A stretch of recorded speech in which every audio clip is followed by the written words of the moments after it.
So the average price of electricity in the US has been increasing steadily since the 80s, and it's not going down. If you're a renter, you might think there's not much control you have over your energy costs. Wrong! We caught up with energy experts to find out how renters can weatherize their units, and what the big deal is about energy burden in the first place.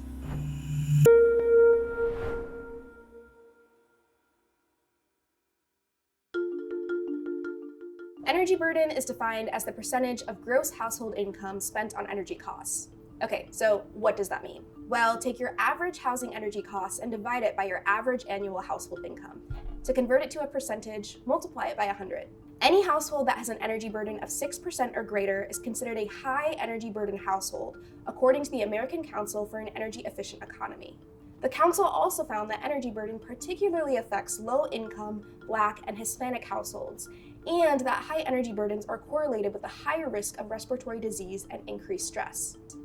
In the Kansas City metro area, census tracts east of Troost and north of Johnson County have a higher energy burden than other areas. Generally, census tracts in these regions also have a lower median household income and score higher on measures of ethnic and racial diversity.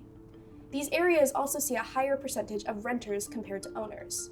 Weatherizing your unit as a renter can be much more difficult than doing it as a homeowner, but that doesn't mean it's any less critical. It's super important to weatherize your home for several reasons. They are affordability, occupancy comfort, occupancy health, and building durability, also known as resiliency these days. You may be living in a home with a hot room in the summer and that's also cold in the winter, and you think that you just need to add a space heater to that room and everything will be fine. Well, actually, it's your house trying to tell you something, that the house could use an energy audit to help mitigate those comfort issues. We published a report with our partners, Children's Mercy Hospital of Kansas City and University of Missouri of Kansas City's Economics Department, where we proved a correlation between energy efficiency and occupancy health. That was using data that Metropolitan Energy Center had collected on the homes we weatherized in the last decade.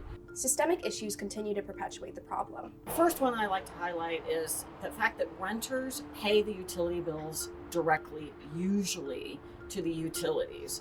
And so when a renter gets situated in a home, they're paying rent to the landlord, and then over here they're paying the utility bills.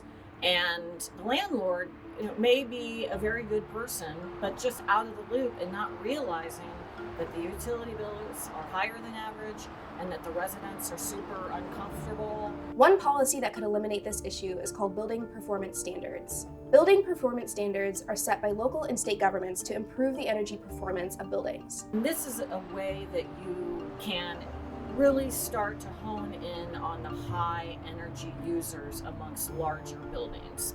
Kansas City has a policy in place that's sort of seen as a stepping stone to building performance standard.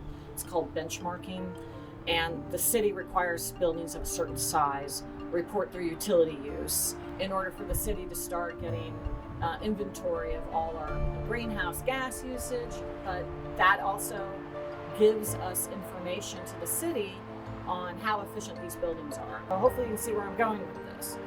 If multifamily buildings get a low score, and hypothetically, if we get building performance standards in the city, renters will benefit from that, because now there's a policy in place to actually start catching really high energy burden apartment complexes and have the policy that requires them to make improvements